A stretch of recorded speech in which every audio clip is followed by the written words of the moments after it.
Hi friends, ఎలా ఉన్నారు? అందరూ బాగున్నారా? అందరూ బాగున్నారని అనుకుంటున్నాను.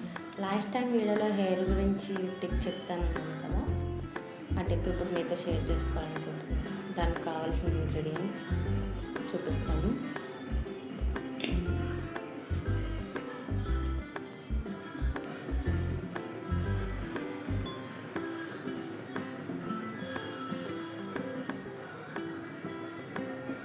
తలలో ఉన్న వేడి తగ్గి గ్రోత్ బాగా పెరగడానికి 7 ఇంగ్రీడియంట్స్ ఉపయోగపడతాయి.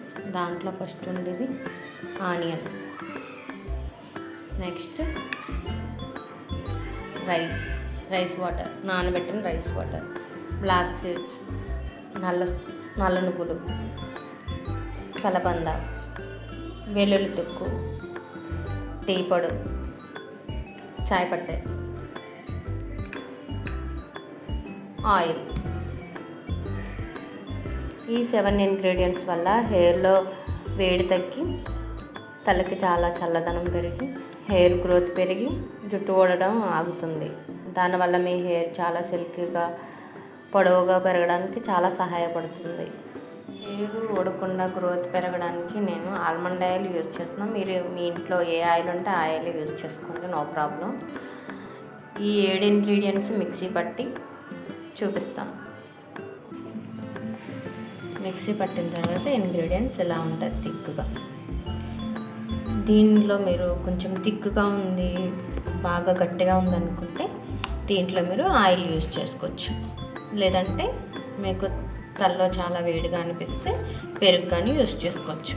బాగా పెరుగు కానీ ఆయిల్ కానీ యాడ్ చేసుకున్న తర్వాత ఇట్లా మిక్స్ చేసుకుని దీన్ని హెయిర్కి డైరెక్ట్గా పట్టించేసుకుని ఒక 1/2 అవర్ ఆర్ 40 మినిట్స్ బాగా తలకి పట్టించి ఆరిన తర్వాత మీరు ఎప్పుడూ రెగ్యులర్గా యూజ్ చేసి షాంపూలు కాకుండా కుంకుడుకాయతో హెయిర్ వాష్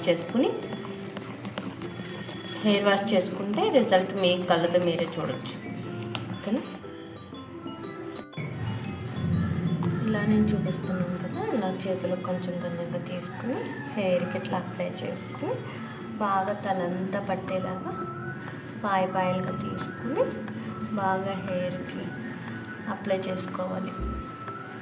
ఇట్లా మసాజ్ చేసుకున్నట్లుగా స్లోగా స్మూత్గా అప్లై చేసుకోవాలి. హెయిర్ అంతా పట్టేలాగా, ఎక్కడ కూడా గ్యాప్ లేకుండా మొత్తం జుట్టంతా కుదుళ్ళకి ఇట్లా పట్టేలాగా ఇట్లా గోర్లతో ఫింగర్స్తో ఇట్లా మసాజ్ చేసుకోవాలి మధ్యలో. ఓకేనా ఫ్రెండ్స్?